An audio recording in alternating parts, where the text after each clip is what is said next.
Cette histoire se passe à New York en 1976. Un jeune garçon de 11 ans, nommé Eyal, était un fils de l'un des membres du consulat israélien à New York.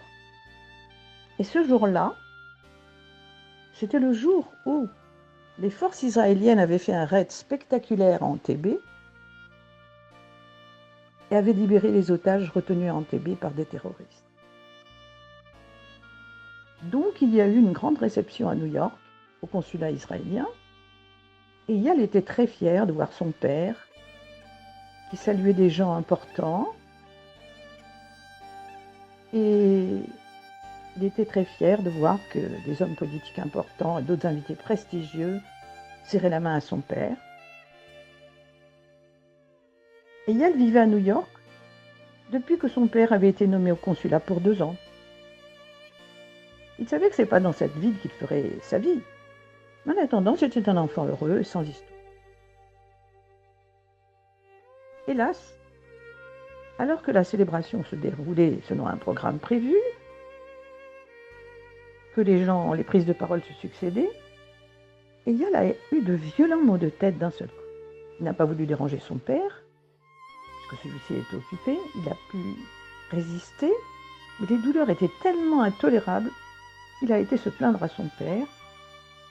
Et celui-ci, qui aimait beaucoup son fils, c'était son fils unique en plus, l'a calmé, l'a consolé et lui a donné un comprimé contre la douleur en lui disant « on verra après ce qui se passe ». Mais la migraine a continué. Il a eu un peu moins mal pendant la soirée, mais la nuit, les douleurs étaient insupportables. Et le lendemain matin, les parents d'Eyal l'ont emmené chez le pédiatre, qui a dit « oh, il a dû prendre froid, ne le sortez pas. Et tout rentrera dans l'ordre dans quelques jours. Je vous donne un traitement pour les migraines, vous pouvez le lui donner, voilà des comprimés. » La famille d'Eyal sortit du cabinet médical rassurée. Finalement, il n'y avait rien de grave.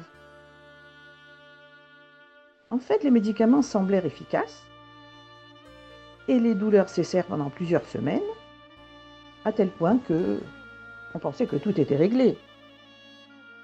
Mais hélas, une nuit, Eyal se réveilla avec une douleur atroce. Les migraines étaient revenues. Et cette fois-ci, elles étaient vraiment insupportables. On a pris rendez-vous dans un hôpital à Manhattan pour le lendemain, pour voir ce qui se passait. Ils lui ont fait des examens très longs et complets. Les parents d'Eyal l'attendaient avec impatience et anxiété. Le médecin les appela et se rendirent à l'hôpital. Le médecin demanda que l'enfant attende à l'extérieur de son bureau. L'entretien a duré un long moment, puis les parents sont sortis. Eyal demanda « alors ?» Et ils répondirent avec quelques mots rassurants « oh, ne t'inquiète pas, rien de trop grave, ça va s'arranger ». Eyal n'avait qu'11 ans, mais c'est un garçon intelligent.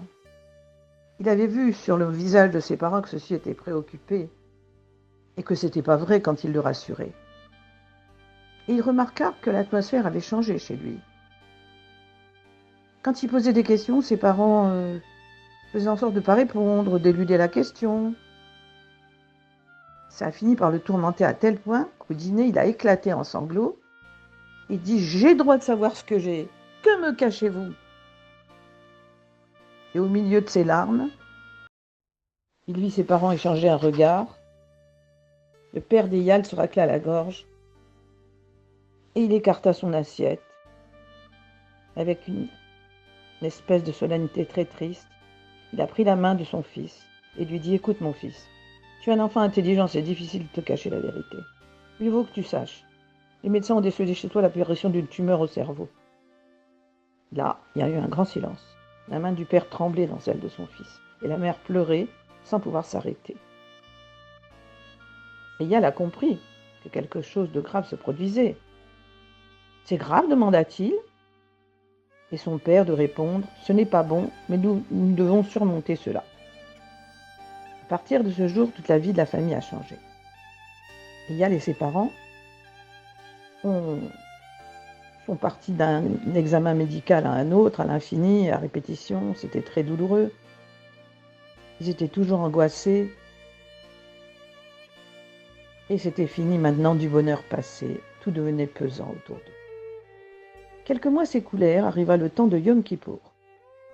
Un collègue diplomate a suggéré au père d'Eyal d'aller chez le rabbi de Lubavitch, au 770, à New York, pour demander sa bénédiction, en cette veille de fête, et puis prier à ses côtés dans la synagogue. Au consulat, tout le monde savait que le rabbi pouvait accomplir des miracles. Les parents d'Eyal étaient prêts à tout pour tenter de sauver leur fils. Un Lubavitch venait régulièrement rendre visite au personnel du consulat, mais mis au courant de la situation, il organisa le séjour de la famille d'Eyal à Crown Heights, à New York. C'est ainsi que la veille de Yom Kippour, Eyal et son père prirent place dans la synagogue et dans la longue file qui s'étirait devant le 770 pour recevoir le dollar du rabbi. C'était une habitude, tout le monde faisait la queue, le rabbi donnait un dollar avec une bénédiction, et la veille de Yom Kippour, il avait l'habitude de donner du lékar, un gâteau au miel, avec sa bénédiction pour une bonne et douce année. Leur tour est enfin arrivé. Habituellement, quand un enfant passait devant le rabbi, celui-ci lui souriait avec amour. Et cette fois-ci, quand Eyal se présenta, le rabbi ne sourit pas du tout. C'est avec un air de gravité profonde qu'il lui souhaita pour une bonne et douce année. Le père répondit « Amen », bien sûr. Tout son cœur retentit dans sa réponse. Puis ils s'écartèrent. Yom Kippour dans la synagogue du rabbi, des chants poignants s'élevaient avec les prières très émouvantes, la pureté des mots qui jaillissaient de la bouche de chacun. La journée était longue. Il était un peu plus de midi. Pour le père d'Eyal, l'instant était précieux. Il pensait à son fils, encore jeune et malade. Il lui demanda de rentrer chez leurs hôtes afin de rompre le jeûne, de se reposer un peu. Tu reviendras pour la fin du jeûne, pour la Neila, c'est-à-dire la Neila, c'est la prière de clôture de Yom Kippour. Et les heures passèrent, peu à peu le soleil descendit à l'horizon. Et tout le monde attendait, avec impatience, que le rabbi monte sur l'estrade. Tout le monde savait que bientôt allait retentir la marche de Napoléon, qui clôt Yom Kippour, et le rabbi allait y mettre toute la puissance de ce qui est saint. La force spirituelle était tellement palpable que tout le monde voulait être au plus près. Au pied de l'estrade tenaient des personnalités. Et c'est là que le père d'Eyal avait été conduit le matin. Ses fonctions au consulat le justifiaient. Vous pouvez voir tout ce que faisait le rabbi. C'est alors que s'est produit une chose inhabituelle. Alors que chaque année le rabbi avait une concentration si intense qu'elle en était visible par quiconque, il rabaissa son talit de sur sa tête, posa un regard d'une grande gravité hors du commun sur la communauté et fit signe à son secrétaire. Celui-ci s'approcha, le rabbi lui murmura quelques mots. Le secrétaire s'avança, annonça que tous les enfants présents devaient monter sur l'estrade et être à côté du rabbi pendant ces instants solennels. On vit alors des enfants arriver de tous les côtés de la synagogue. La foule était si compacte que le passage était difficile à ouvrir pour faire passer les enfants. Mais le rabbi attendit, et peu à peu les enfants parvenaient sur l'estrade. Dans l'assistante, la question était dans toutes les têtes. Que se passait-il? Que voulait le rabbi? Pendant ces longues minutes, le rabbi debout sur son étrase regardait. Il attendait que tous les enfants arrivent. Son regard avait toujours cet aspect impressionnant. Et peut-être encore davantage, ses yeux étaient rouges comme gonflés de larmes. Le père d'Eyal voyait la scène et se mordait les lèvres. Pourquoi j'envoyais Eyal se reposer? Il aurait dû être plus proche du rabbi avec les autres enfants. Pendant ce temps, les derniers enfants se hissaient sur l'estrade. Et le père d'Eyal avait ses regrets dans le cœur. Le soleil était déjà couché. C'était l'heure pour l'officiant de terminer la Neila. Et pourtant, le rabbi n'avait pas changé de position. Toujours tourné vers l'assemblée, appuyé sur son pupitre. Il paraissait chercher quelqu'un dans la foule. En tout cas, il attendait. Et le silence dans la synagogue se faisait de plus en plus épais. C'est alors qu'un bruit traversa l'espace. Depuis le fond de la salle, un enfant venait d'arriver. C'était Eyal. Le père d'Eyal, du fond de sa tristesse, entendit la rumeur. Il se retourna et découvrit que c'était son fils qui causait cette agitation. L'enfant fut pris par les chassidim qui se tenaient près de l'entrée. Il fut passé de main en main par-dessus les têtes pour être déposé près de l'estrade où se trouvait le rabbi et tous les enfants. Le rabbi se tenait encore immobile à sa place, face à l'assemblée, sans que personne n'en comprenne la raison. Mais dès qu'Eyal posa les pieds sur l'estrade, le rabbi se retourna et d'un geste du bras encouragea le grand chant de la fin de la Neina. Avinu Malkeinu, notre Père, notre Roi. Chant très émouvant où toute l'assemblée s'adresse à Dieu et le reconnaissent comme leur Roi, comme leur Père, et en confiance dans le jugement, le bon jugement que Dieu portera sur eux. Le chant s'élève, brise toutes les barrières. Le rabbi, debout devant son pupitre, est recouvert de son talit, mais ceux qui se trouvaient assez près de lui ont pu l'entendre littéralement sangloter. Sa voix résonnait, brisée de douleur. Personne ne pouvait l'entendre sans ressentir son cœur fondre. Pourquoi le rabbi pleurait-il ainsi? Nul n'aurait osé émettre la moindre hypothèse. Mais tout le monde se sentait se rapprocher de Dieu à sa taille. Ce n'est qu'à la fin de la marche de Napoléon que le rabbi repoussa son talit de son visage. Il mit son chapeau pour la prière du soir, qu'on fait immédiatement après la conclusion du jeûne, puis celle-ci terminée, il se tourna vers l'assemblée, et comme chaque année, souhaita avec force, et par 3 fois, « Hag Sameach, bonne fête !» Son visage était rayonnant, et un large sourire de victoire s'était peint sur son visage.